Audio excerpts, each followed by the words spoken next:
one of 5 children. First came my brother Jerry, who I did not know very long because he went to California and was married there.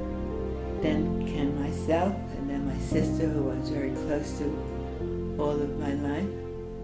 And she passed away about 6 years ago. And then my brother Howard, who was the great Howard, as he was called, the great Lear. And he was a fabulous entertainer, singer, baritone. And then came Sal, my darling Sal, who I'm 9 years older. My mother was constantly in the hospital, and I was really raised by my sister Trudy. I was in charge of the family at 14, of shopping, of cooking, of taking my little Sally to school. She took me to school on the first day of school.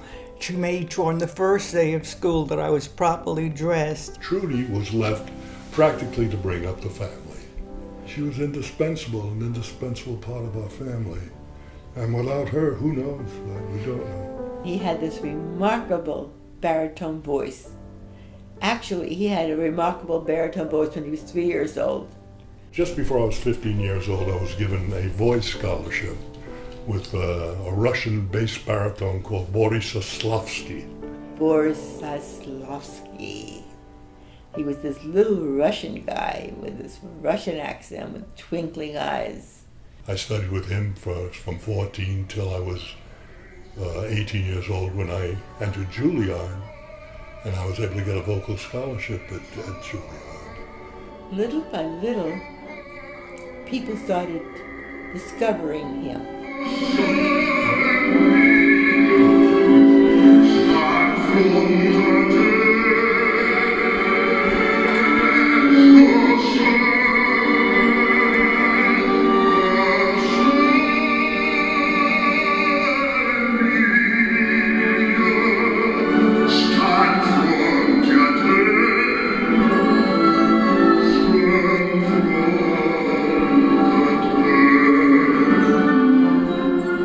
We lived in a walk-up upstairs apartment, and on a Friday you could hear some of the best singing in New York. Every time we get together, I would play the piano and my brother would sing, and it was happy in those times.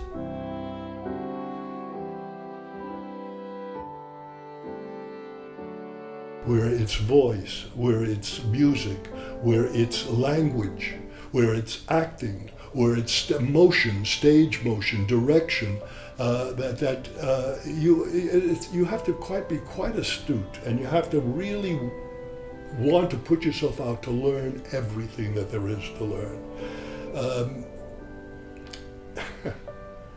It's a never-ending experience. It's a never-ending learning experience.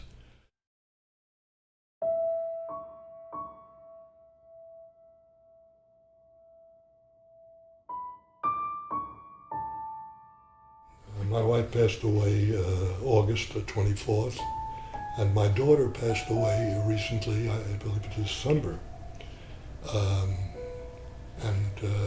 It has been a very rough time. So it's wonderful when you have people that will stay by you and see you through those moments. And I have to just thank Judy for that.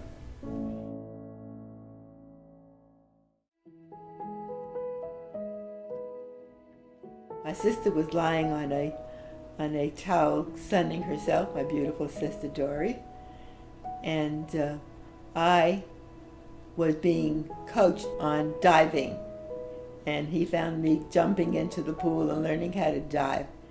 And now he was introduced to both of us. Which one does he stay with? He decided, no, the Sleeping Beauty was like, she seemed too much to handle, and he decided to go with the Jumping Jack Trudy. He took me by the hand, and we took a walk down the road and started to talk and talk. But he would not go any further than that because he felt he was just a junior accountant earning $35 a week, and he had no right to speak to a girl seriously. And he explained that to me, and I said, "Oh, you're being ridiculous. I happen to be earning $75 a week as the head of an office, and we can afford it. With your 35 and my 75, boy, that's $100 a week. We will be rich." And we planned a wedding for November of that year. And I will say, in our lifetime, it is rare that we meet a girl who has suddenly come into our lives but feels as though she was always there. Just a pure, good person. No evil thoughts. Ed was her husband, and my brother-in-law, who's more like a brother to me than anything else, was quite a tremendous person. They were married 64 years, and it was just quite a love story. My father never looked at another woman, and he would tell you he doesn't look at other women. And sometimes we would go to the beach or a pool in the summer, and I would be like, "Dad, look at that hot lady in that bikini." He said, "I do not look at anyone but your mother." And he was just by the book. This is on our anniversary, 2005. I do not need a third party to declare my love for you. It is through all eternity. I consider myself, this is going to be hard, the luckiest man. The 57 years have been good to us. You are uniquely endowed with both beauty and brains. So let us celebrate this happy occasion with family and good friends. To the love of my life, it only gets better. Your loving and devoted husband, Ed. Love is the predominant word. To love each other sincerely. And secondly, to love each other the way you find them. Don't base your relationship on the fact that when I marry him, I'll change him to my way of living or thinking. No, you have to love them for what they are. And also, you've got to keep your sense of humor.